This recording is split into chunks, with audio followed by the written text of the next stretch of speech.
समितीचे 15 दिवसांचे शिबिर उदगीर येथे संपन्न करत आहोत। याचा समारोप 5 तारखेला होणार आहे, 5 जूनला।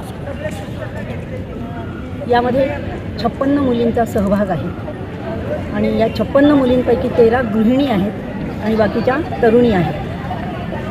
या पूर्ण 15 दिवसामध्ये मुलींना विविध विषयांचे बौद्धिक ऐकवले जातात, चांगले वक्ते बोलवले जातात। सकाळी 5 वाजल्यापासून याचं दिनक्रम सुरू होतो।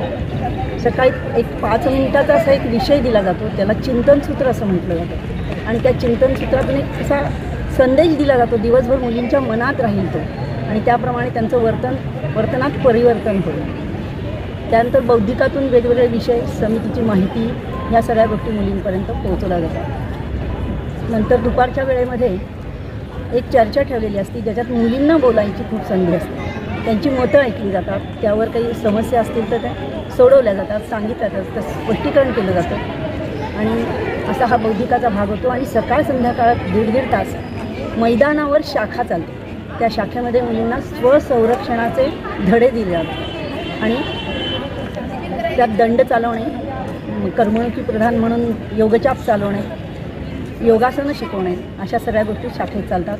प्रार्थना होऊन या शाखेचा शेवट होत असतो, समारोप होत असतो। अशी 1.5 तासाची सकाळ संध्याकाळ शाखेतून उत्तम संस्कार, मन आणि मनगट मजबूत व्हावं, मुलींचं स्वतःचं संरक्षण कसं करावं, समोरच्या व्यक्तीचा उद्देश कसा ओळखावा, या सगळ्या दृष्टी त्यांच्यामध्ये निर्माण केली जाते। आज जे संचलन झालं उदगीर शहरातून आणि याचा उद्देश काय असतो? संचलन मघाशी एक उद्देश त्याचा सांगितला की सम्यक याच्यामध्ये असतं, बरोबर चालणे।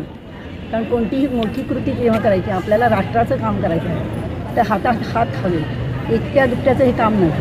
त्यामुळे संचलनातून ही हा भावना निर्माण होते की बरोबर आपण चालूया आणि बरोबर काम करूया आणि मग बरोबर चालताना बरोबर विचारही बरोबर असले पाहिजेत। यासाठी सगळ्या बौद्धिकातून या गोष्टी आणि संचलनातून या गोष्टी रुजवल्या जातात।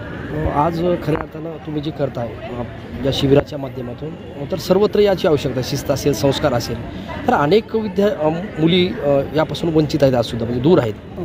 त्यांच्यासाठी म्हणजे काही उपक्रम अशा पद्धतीचे होणार आहेत आपल्या? आमचे प्रयत्न चालूच आहेत, परंतु रिस्पॉन्स जसा मिळेल तसा आम्ही करत जातो। कारण तसं समिती सगळ्या समाजात ॲक्सेप्ट केली गेली आहे असं नाही, हा विचार वेगळा तुम्हालाही ते माहिती आहे आणि त्यामुळे ज्या मुलींपर्यंत आम्ही सगळ्या शाळांचं पत्रक देतो, सगळ्या लोकांना ते पटतंच असं नव्हे आणि पटलं तर त्यातल्या 25% वगैरे येतात।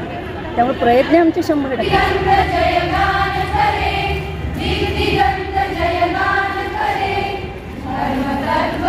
कर्मभूमिया ऋषिमुनियों की